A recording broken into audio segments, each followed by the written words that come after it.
What's going on, guys? I'm Aaron from PhoneDog.com, and you know, this might be the best, most epic dogfight I've ever done. AT&T finally lost the exclusivity on the iPhone, and they realized that, hey, in order to compete, they're going to have to expand their Android lineup, their Windows Phone 7 lineup, you know, their lineup as a whole in order to stay successful. So they launched two high-end Android devices, the Motorola Atrix 4G and the HTC Inspire 4G. Both support AT&T's HSPA Plus network, which is either here or coming. We're still unsure about that, but they're very different devices. This is a large slab device, 8 megapixel camera, Snapdragon processor, no front-facing camera, but it's $100. This is the flagship Tegra 2 device, runs that dual-core processor, 4-inch display, so a little bit smaller, 5 megapixel camera, but has some great accessories and a good accessory ecosystem. Which one's the best? If you're walking in the door, which Android device should you buy? We're going to find out in the dogfight. First, special thanks to our friends at Best Buy Mobile. They're going to hook us up with two of these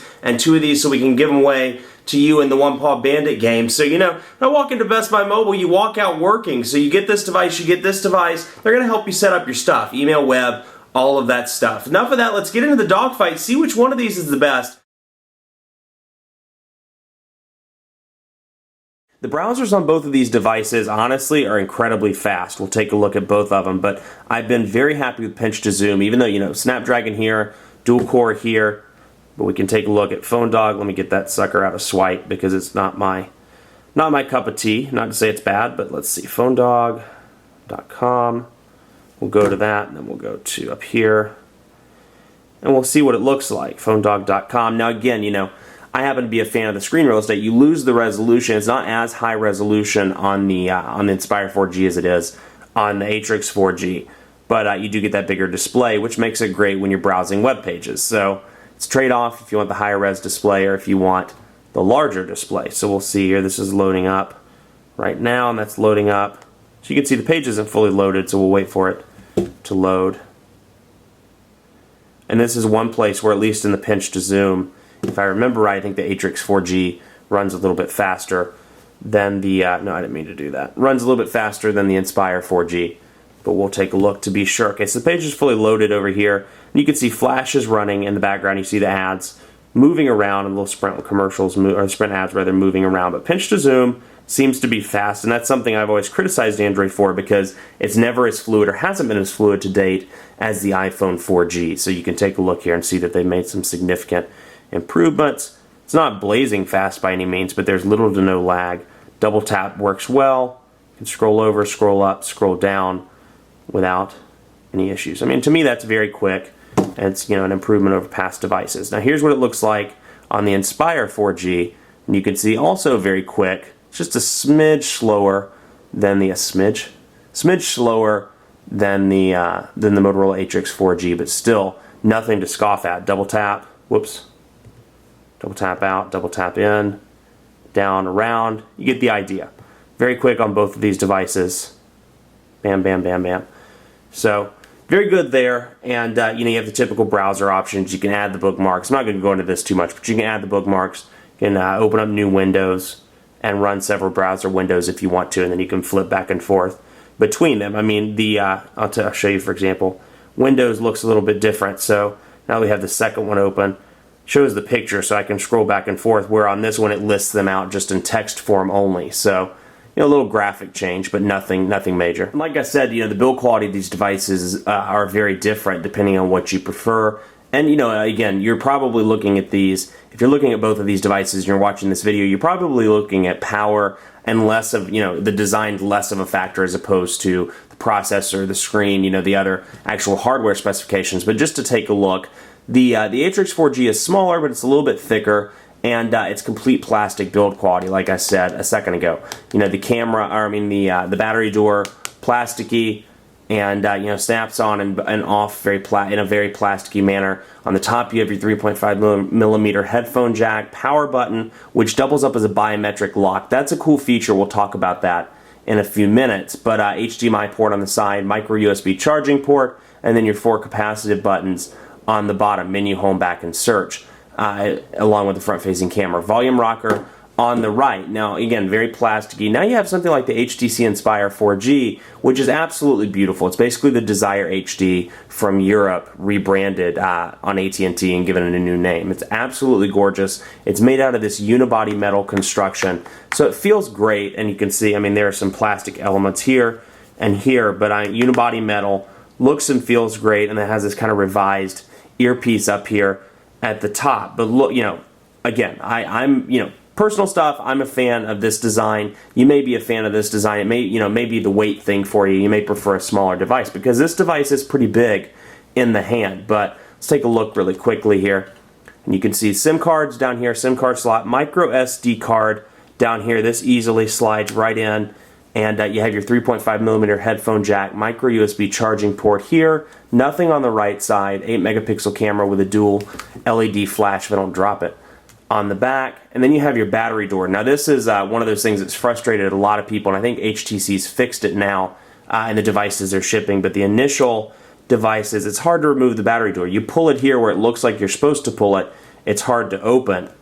But now that's what it removes like, and you can see the battery just slides right out. So again, that unibody metal construction, and it pops right back in. Now drop the battery door. Hang on one second. Okay, and you know, pops back on. It's kind of an awkward battery door to pop back on, but the power button's on the top, and volume rockers on the left side. Now, one issue I've had with the power button on this, just like the HD7, with extended use, the power button almost becomes flush with the device itself. So let me get out of this shot here, and you can see almost flush with the device, which after a month or two of use is going to make it pretty hard to press down the power button. I mean, I've had this for 3 or 4 weeks, and I'm already having issues pushing down the power button. Sometimes I'll have to hit it twice just to get it to register. I mean, it's really been pushed down. So minor frustration, you know, I mean, 6 and 1/2 dozen or the other. This power button's hard to push down. This lock screen's harder to unlock due to some lag.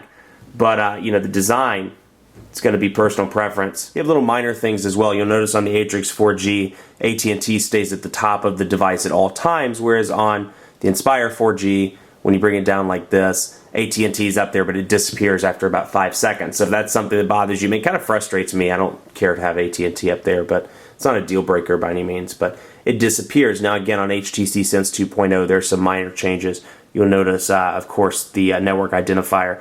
But when this fills up, all of the programs you've opened, you can scroll back and forth for easy access back to those programs. So we open up a bunch of programs, then we close them out. We open up Internet, close it out, and you'll see Internet pops up as the most recent application. You can scroll through in addition to seeing your notifications, whereas this is just a stock notifications bar or notifications menu. So just thought it's something cool to point out. Let's take a look at the cameras. 8 megapixels here, 5 megapixels on this one. Now they've made some improvements to the camera, at least so far as I can see, on the Atrix 4G.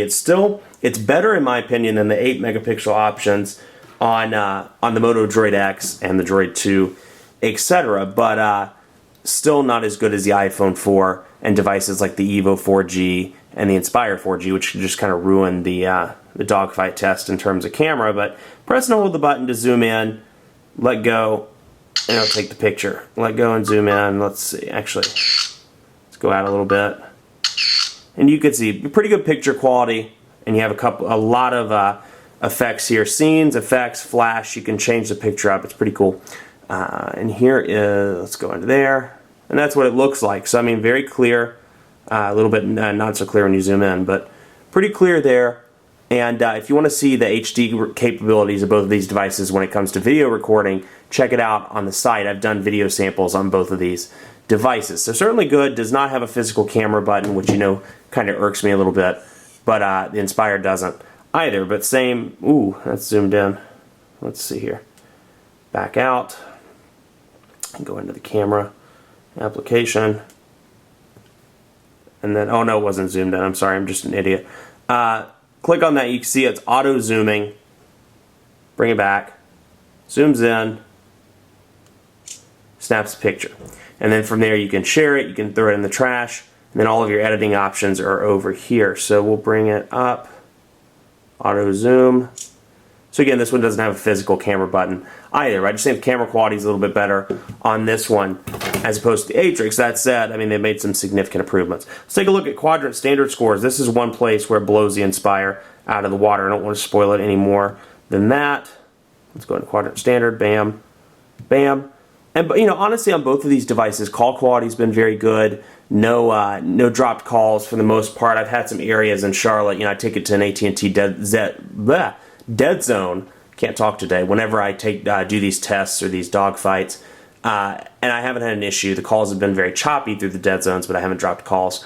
Battery life, absolutely terrible on the Inspire 4G. It ships with a 1,230 milliamp battery. This is the downside to the Inspire. Battery life, you know, and the Evo, on the other hand, it has a 1,500 milliamp battery, and it's not that great. I mean, it's hard to make it through the day on the Evo. So imagine with this one, I had to charge it at least once a day, if not twice, with moderate to heavy use. So that may not be your usage pattern, but the Motorola Atrix has been surprisingly good. It has a 1,930 milliamp battery, and despite that kind of power-consuming processor, it's been pretty decent. Let's take a look at the scores. 1,623 here.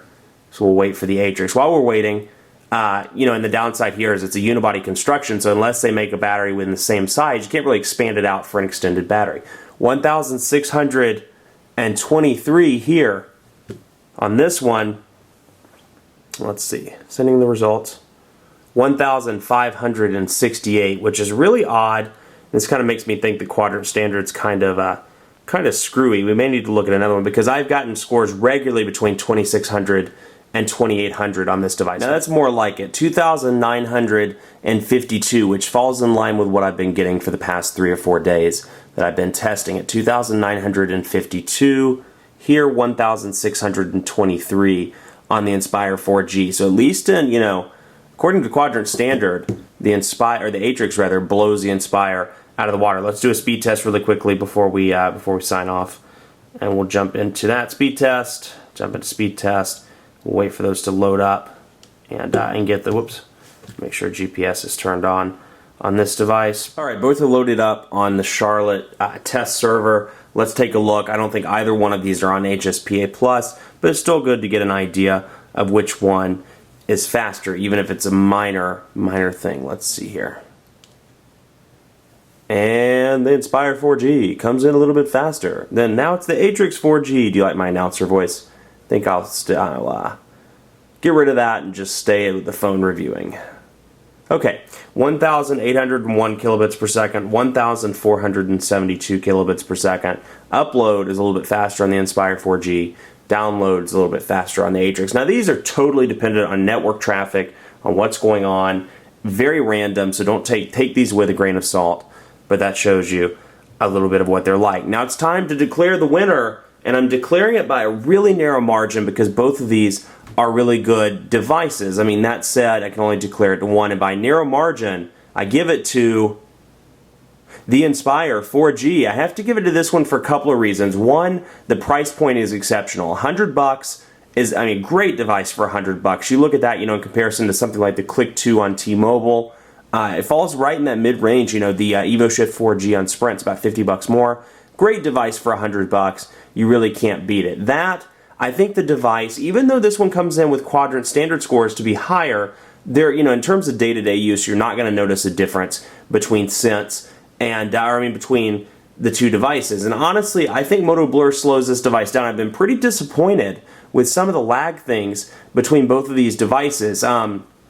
You know, lag things between the notifications bar, unlocking it, typing on the keyboard. So maybe fast, and it's pretty fast in the menu and things like that, but the lag is a little bit disappointing. It gets pretty frustrating over time. It doesn't have the front-facing camera, but I think it makes up for it with a better rear-facing camera and the unibody construction that you really can't beat. That said, the battery life's pretty terrible on this device, so don't, you know, I don't know if I'd recommend it if you're a heavy user, or if you're going to get it and you're a heavy user, be sure to get a car charger, maybe an extra battery, something like that. This one's cool because it does have that Tegra 2 processor. It has the cool biometric lock where you just swipe your finger down and it unlocks it, as opposed to putting in a password or drawing something on the screen.